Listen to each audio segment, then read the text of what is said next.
Comedy classics are often praised for their sharp writing and impeccable timing, but what if the moments that made us laugh the hardest were never meant to happen at all? What if the magic wasn't planned, rehearsed, or polished, but stumbled into existence through accidents, mistakes, and pure chaos? That's exactly what happened with Young Frankenstein. Shot in black and white, as a loving parody of classic horror films, it became something far greater than anyone expected.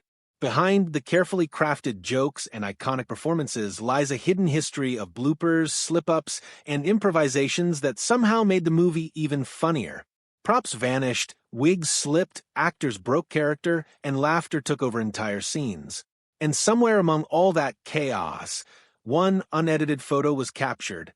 A moment so genuine, so uncontrollably funny, that it still fascinates fans decades later. So, how did mistakes turn into comedy gold? Let's dive into the unforgettable bloopers that helped shape one of the greatest comedies of all time. Number 20. The iconic bag scene blooper. One of the most beloved moments in Young Frankenstein begins as simply as possible. An arrival at the castle. Dr. Frederick Frankenstein politely asks Igor to help with the luggage. Straightforward, harmless, nothing that should derail a scene. But Marty Feldman had other plans. Instead of sticking to the script, Feldman casually tossed out an unscripted line, "You take the blonde and I'll take the one in the turban." The delivery was so sudden and so perfectly timed that it blindsided everyone. Terry Garr nearly lost it on the spot, while Gene Wilder visibly struggled to keep his composure. What made the moment even better was Feldman's commitment. Take after take, he kept sneaking the line back in, sometimes changing the rhythm, sometimes altering the emphasis, ensuring the cast never quite adjusted. Each time, Wilder's barely contained laughter made the moment even funnier. Mel Brooks recognized lightning when he saw it. Instead of cutting the scene, he preserved it. What started as a playful improvisation became one of the most quoted moments in the entire film, proving that sometimes the best comedy comes from ignoring the script altogether. Number 19. The hump that wouldn't stay put. Igor's hump is one of those visual gags that feels too perfect to be accidental, but that's exactly what it was. Early during filming, Marty Feldman decided to quietly move Igor's hump from one shoulder to the other between takes, just to see if anyone noticed. At first, nobody did, but eventually Gene Wilder caught on. And once he did, keeping a straight face became nearly impossible. Feldman continued the prank throughout filming, switching the hump's position whenever the camera rolled. What started as mischief soon became a running joke, one that Mel Brooks ultimately embraced rather than corrected. Audiences later assumed it was a cleverly written gag. In reality, it was pure improvisation, an actor entertaining himself on set, unknowingly creating one of the film's most enduring visual jokes. Number 18. The vanishing candlestick. Sometimes comedy isn't born from performance, it sneaks in through editing mistakes. In one atmospheric scene, Dr. Frankenstein and Inga move through secret passageways, holding a candle meant to heighten tension. But attentive viewers notice something strange. The candlestick suddenly disappears between shots. This wasn't intentional. It was simple continuity chaos, props misplaced, shots edited together too quickly. But instead of ruining the illusion, the error fits perfectly into the parody. The sudden disappearance feels like a wink at the very horror films Young Frankenstein is spoofing. Rather than reshooting, the mistake was left untouched, accidentally reinforcing the film's playful tone. It became one of those details fans love pointing out, not because it's sloppy, but because it somehow works. Number 17, sedagive. Few lines in the film are as iconic as Igor's bizarre pronunciation of sedative. What many fans don't realize is that the line was never supposed to sound that way. In the heat of filming, Marty Feldman twisted the word into sedagive. Wide-eyed, confused, and utterly ridiculous, Gene Wilder was caught completely off guard. His reaction, barely suppressed laughter behind a stern expression, was entirely real. Instead of calling for another take, Mel Brooks let it roll. The authenticity of the moment made it unforgettable. What began as a verbal slip became one of the most quoted lines in the movie, perfectly capturing the unpredictable chemistry between Wilder and Feldman. Number 16, Inga's slip in the hay. The playful roll in the hay scene was meant to highlight Inga's innocence and boundless energy. But while bouncing around the hay wagon, Terry Garr slipped slightly, throwing off her timing. Rather than breaking character, she incorporated the stumble seamlessly, turning it into part of the performance.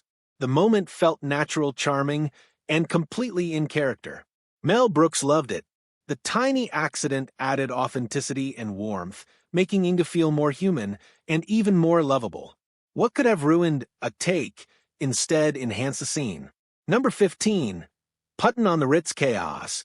The Puttin on the Ritz number nearly didn't exist. Mel Brooks initially thought the idea was too absurd, but Gene Wilder insisted. Once filming began, chaos took over. Peter Boyle struggled with timing, growled lines at the wrong moments, and unintentionally cracked up the cast.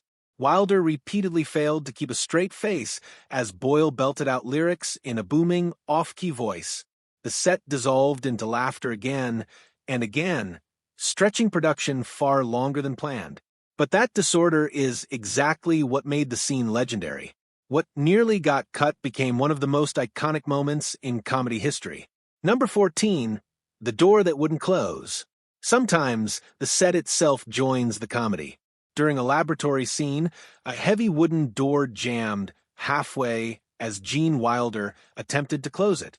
Instead of stopping, Wilder leaned into the mishap, expressing exaggerated frustration without breaking character. The malfunction felt intentional, as if even the environment was conspiring against Frankenstein. Mel Brooks loved how naturally the error blended into the humor and kept the take. Number 13, Follow Me, Please. In a scene meant to be serious, Marty Feldman casually added an unscripted line, Follow me, please. Delivered with an exaggerated bow, it caught everyone off guard. Gene Wilder's twitching lips betray his internal battle to stay composed. Brooks let the camera roll, capturing another spontaneous gem that added depth to Igor's unpredictable personality. Number 12, the horse sound effect. Every time Frau Blücher's name is spoken, horses scream in terror. It's one of the film's most memorable gags, and it began as a sound mistake. A mistimed sound cue triggered the horse neigh early, causing immediate laughter on set. Instead of discarding it, Mel Brooks expanded the gag, making it louder and more frequent. What started as an error evolved into one of the film's greatest running jokes. Number 11, the speed of light question. In the middle of chaos, Elizabeth asks Frederick an oddly intellectual question. Exactly how fast is the speed of light? As Wilder delivers the scientific answer, Feldman creates background mayhem, testing Wilder's ability to stay in character. The tension between seriousness and absurdity gives the scene its charm, and Brooks kept it precisely because it felt real. Number 10, the slipping wig. During the intense operating table scene, Peter Boyle's monster wig began to slide under the hot lights. Wilder and Garr noticed mid-shot and nearly lost it. Boyle continued without pause, turning the potential disaster into accidental comedy.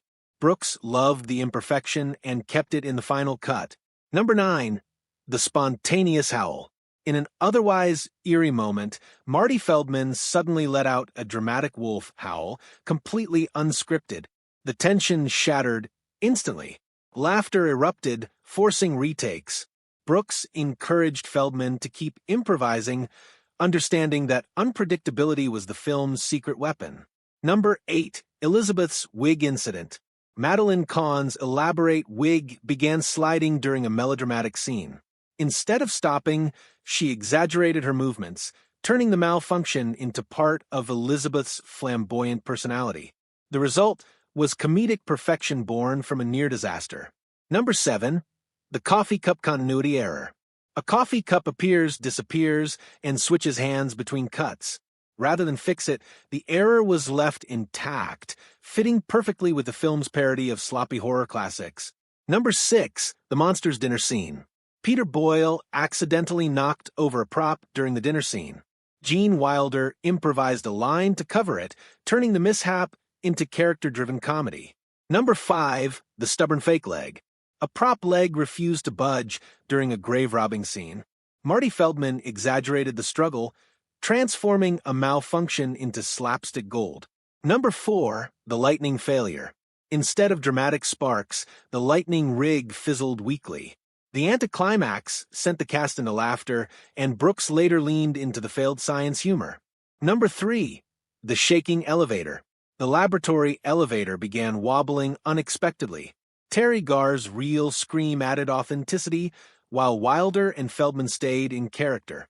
Number 2, uncontrollable laughing fits. Behind the scenes, laughter constantly derailed filming. Brooks and Wilder admitted scenes often took twice as long due to nonstop breaking. Rather than fight it, Brooks embraced it, believing laughter was proof they were doing something right. Number 1, the photo that was never edited. One photograph captures Gene Wilder doubled over in genuine laughter beside Marty Feldman. It wasn't staged. It wasn't planned. It was chaos frozen in time. That image perfectly represents Young Frankenstein, a film built not just on jokes, but on joy, spontaneity, and accidents that became art.